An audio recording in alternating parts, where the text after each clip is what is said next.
Recently, many of you have come to me and said, Maki, you've demonstrated now that DC does not have our best interest in mind. We've known this for a long time, but it's starting to come to a head. This most recent fake pandemic thing is the last straw. We need to start some kind of a revolution.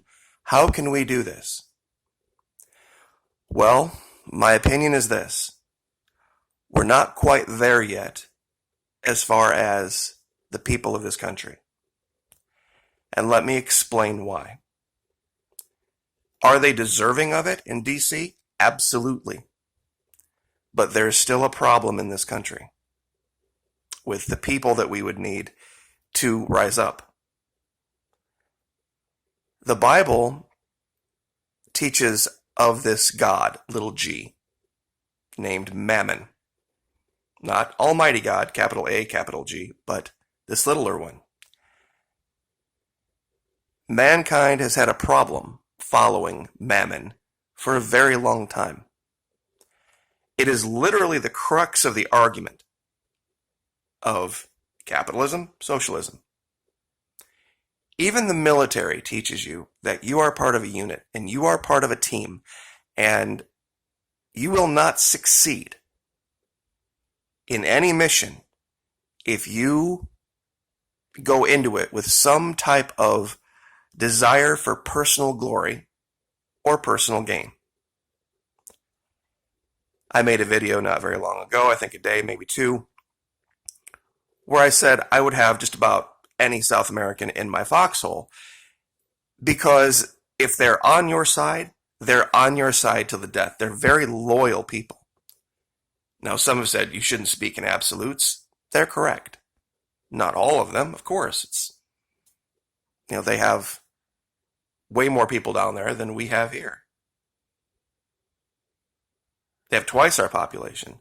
And if your only experience with South Americans would be the wealthy neoliberal Venezuelans in Miami or the Colombian drug dealers, you would not have any idea what I'm talking about. Because they are. They're absolutely self-serving, money-chasing types. South Americans aren't immune to that.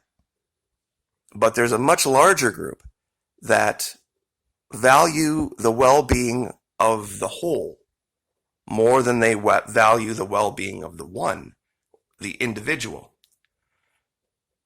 And this is the problem that we have now, is that I'm not sure we have enough people in North America that are ready to put aside their own self-interest, their own personal self-interest, to fight for something greater than themselves. I'm sure there are many out there that are, but we don't have a critical mass of them yet. And that really comes a lot from suffering. This was another myopic mistake DC made with this issue with Venezuela. They didn't stand a chance before. They stand even less of a chance now because they've instituted these sanctions and they've created all this suffering in Venezuela, and all that's done is drive those people together. And it's forced them to work as a unit, work as a group, work as a country.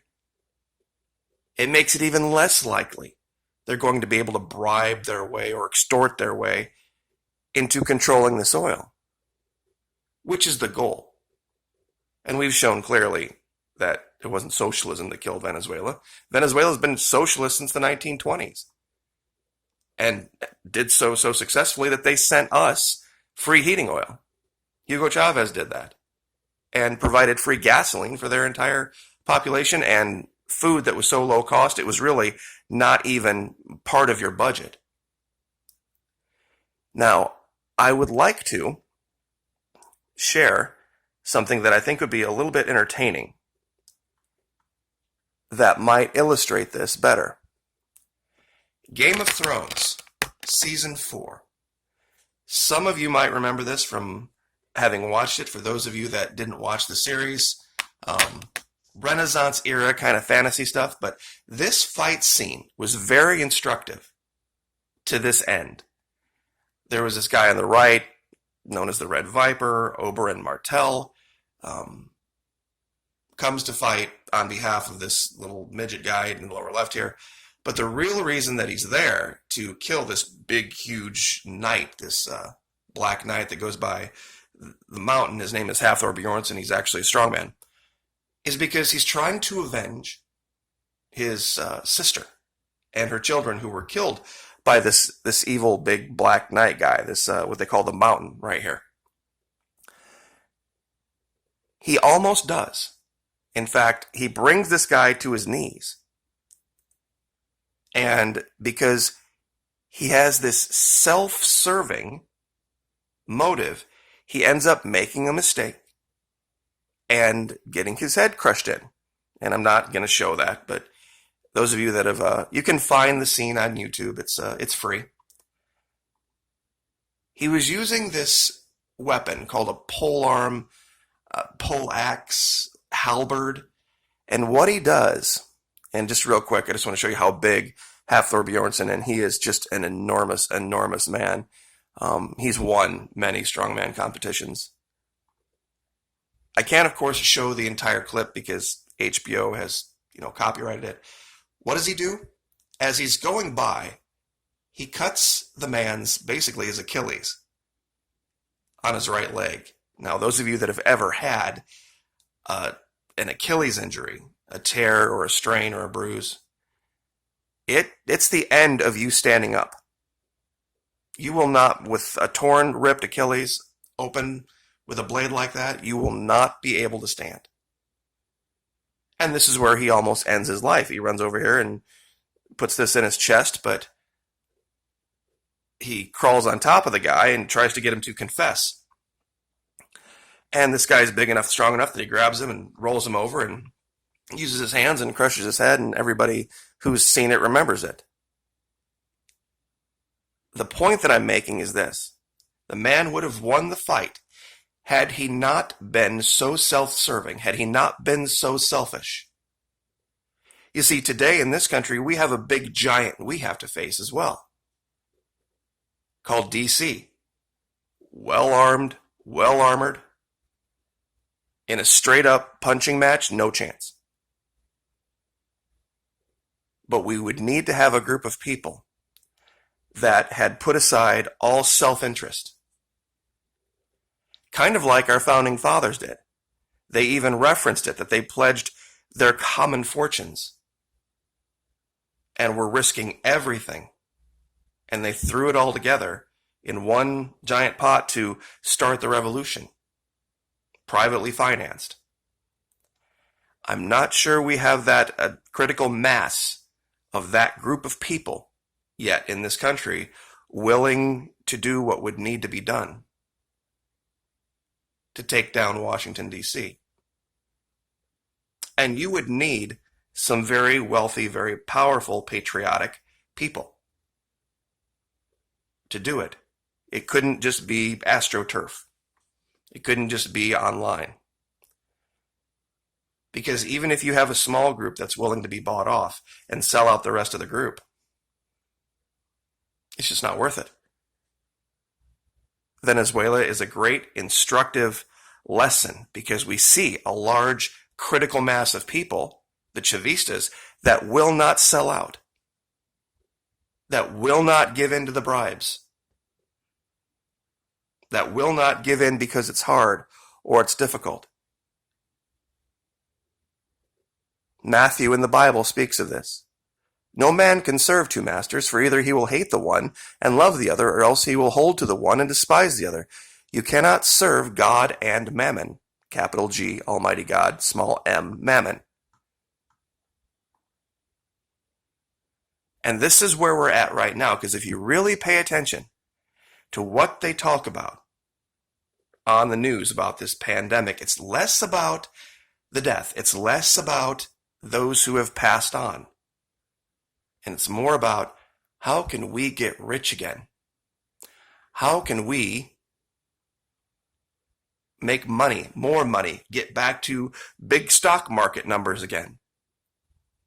How can we restart not the society that says you and I can put our arms around each other in public, or sit close to each other in public, or can you hold hands with your wife or your girlfriend, and can you get rid of the social distancing? They don't care about that. They care about the money coming into the government. That's what they care about. And that's their entire goal. Yeah, they're going to cut you a bunch of checks now. What they're trying to do is prime a pump. Anybody who's ever done that knows that to get a pump working, you need to have a certain amount of water to start with that you can pour into the pump to create the vacuum necessary. You can dig a well all day long and hit water, but unless you can fill up that pipe with water first to start it, you'll never get to it. And this is what they're trying to do. Prime the pump so that they can start draining this country again of its wealth. And make no mistake, that's their goal. And they're going to find ways. There's going to be a day come where we have to pay the piper for this. All these free checks getting handed out, all this big socialism that's orders of magnitude so much bigger than what happened in 2008. Chavez laughed. Chavez laughed at Bush, spoke at the UN and said, I would never have dreamed of being so socialist. Basically taking control of the banks in that country and then ordering them to hand out money. It was an amazing thing, and he was absolutely right. Every time capitalism fails, yet even bigger socialism is the answer.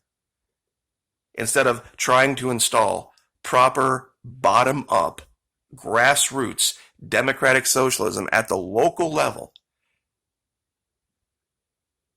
they would rather continue with this top-down nonsense. See, the idea of your mayor and your city council being the most powerful person in your life used to be normal in this country. That's the way it was. Do you know why they had the electoral college for the election for president? Because for the vast majority of Americans, it didn't even matter who the president was. Because he held no power in their life. I'm sure there were a great many Americans in the colonies, North Americans, that had no idea who the president was for 100 years. Because their localities ruled their localities. This is why I continue to say the people of Florida, we are the answer for the people of Florida. We have no business telling the people of South Carolina their business. And you can even take it down farther. I live in Flagler County. Just north of us is St. John's, and just west of us is Putnam, and above that is Clay, and Jacksonville is Duval. And each of those counties have different views. The groups of people in those counties. And they should be able to make those decisions for themselves. To a certain extent, of course. But the vast majority, and this is what our founders intended with the 9th and 10th Amendment, that powers we're not specifically saying are delineated here to the federal government fall to the localities and fall to the states. That's why what the Georgia governor did, opening his beaches, whether you personally thought it was a good idea or not, the only opinion that mattered was the people of Georgia's. Only their opinion mattered. And they had a bit of a dust-up with the people of Tybee Island. Tybee Island didn't want to do it. Okay, maybe Jekyll Island did. Now, it would have to depend on, is that a state-run beach? Is the state in charge of maintaining that beach? Or is the locality? If the locality is in charge of the beach, then the locality should be able to say whether it's open or not. And this would be our solution. Because you wouldn't have some woman like AOC having so much sway over national policy. The only people she should give a rat's ass about are her constituents. And if you knew how small her constituency was, you wouldn't even listen to her to get upset or approve or anything else in between. This is something they don't want you to know also about Venezuela, is that Venezuela is run that way. They love to talk about Nicolas Maduro, Hugo Chavez. Venezuela is run by its regional directors, its regional leaders. The native South Americans, the indigenous South Americans, they have their own government. They have their own laws, they have their own rules, and they have very, very little to do with Caracas. It's even in their constitution. It says those people are their thing. Imagine something like that here. It's just so ironic to hear DC talk about tyranny anywhere else. It's laughable, given what they've done lately. But anyway, I won't waste a whole bunch more of your time trying to make the same point over and over again. You can't serve God and money. You can't have any kind of self-serving independent interest in any kind of an uprising. You can't. You have to have the well-being of the group as a whole. Otherwise, you're going to have people get bought off, and one day we will find the Achilles. And I think we already have the Achilles of DC. This is really it. You start to mess with their money, and they collapse. So I will leave it there. Like, share, subscribe, and we'll see you next time.